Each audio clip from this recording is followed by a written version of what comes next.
Eu digo, o Brasil tem problema institucional. O Brasil não tem problema de investimento. O mundo inteiro quer investir no Brasil.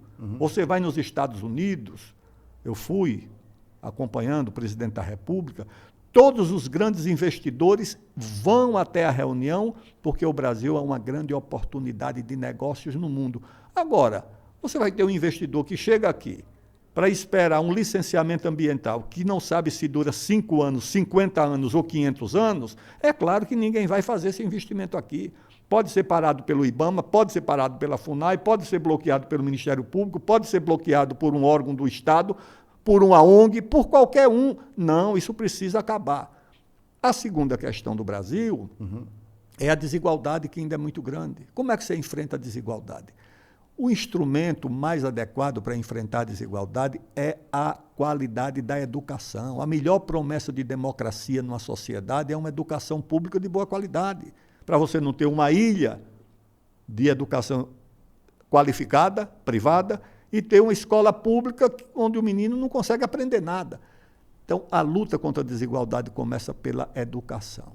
A terceira questão é a democracia. Quando eu digo democracia, não é a democracia parlamentar, partidária, é a democracia do país poder discutir os seus problemas sem ódio, sem intolerância. Hoje em dia, as pessoas não conseguem discutir o país nem nos grupos de família, nem nos grupos de ex-colegas de escola, de faculdade, porque ninguém aguenta a ideia um do outro.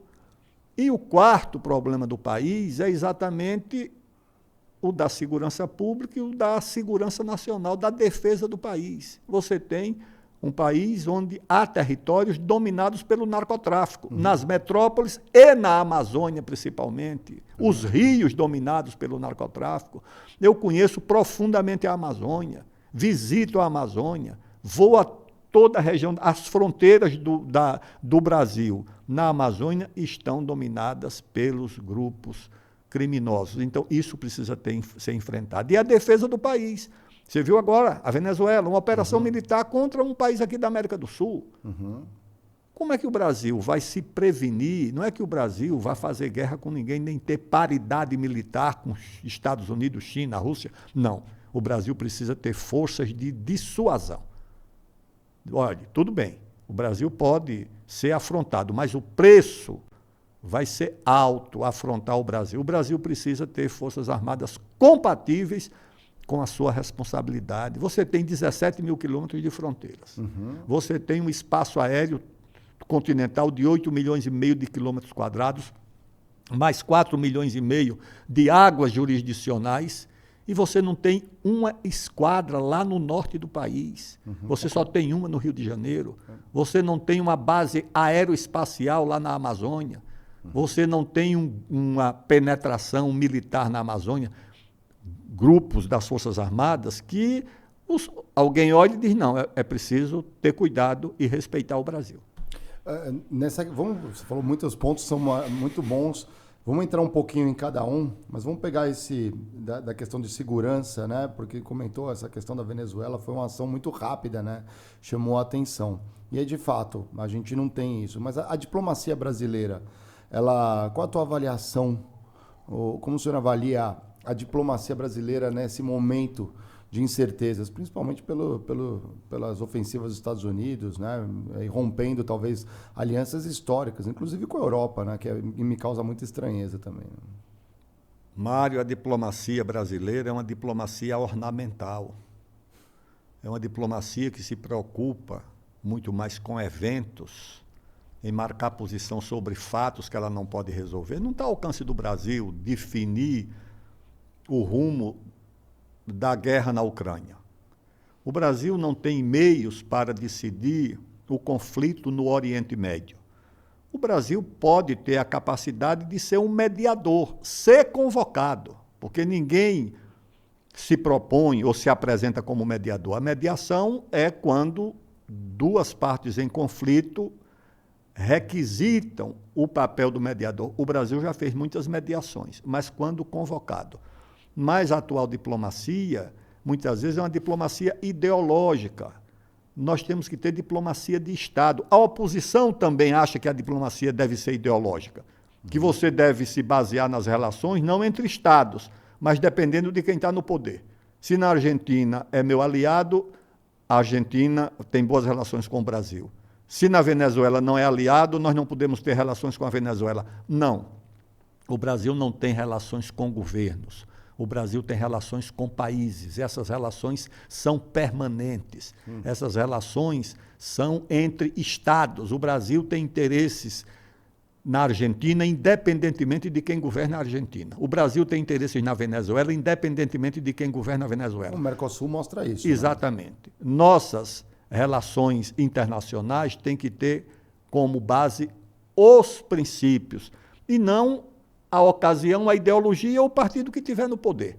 Eu acho que nós, aqui no Brasil, perdemos a capacidade de orientar a nossa diplomacia de acordo com esses princípios que vêm desde a independência do Brasil, desde o José Bonifácio, do Dom Pedro I, do Dom Pedro II, do Barão do Rio Branco, do Getúlio Vargas, do Juscelino, dos militares.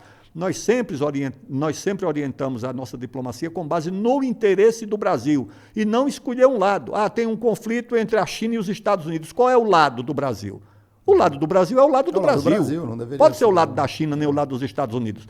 Conviver com ambos, porque nós precisamos ter boas relações com os Estados Unidos. É o nosso principal vizinho aqui do hemisfério ocidental, são os Estados Unidos. Foi o primeiro país a reconhecer a nossa independência.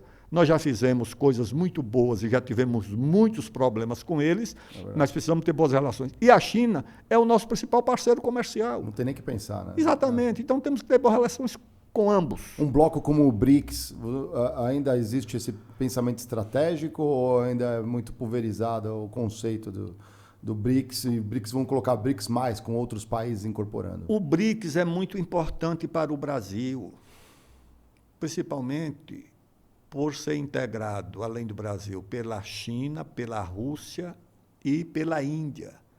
Vou te contar só um caso em que eles foram importantes.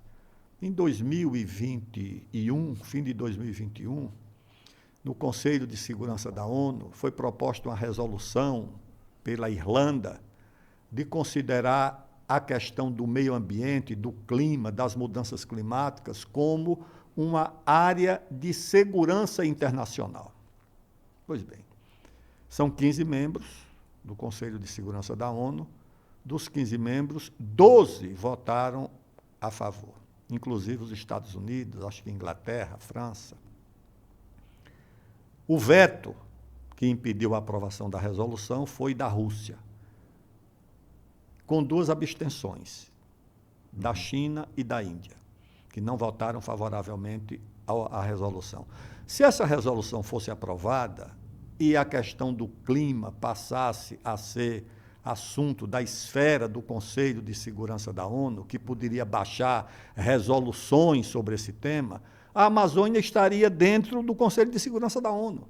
Porque tudo que diz respeito ao clima do mundo, o mundo acha que é com a Amazônia. É verdade.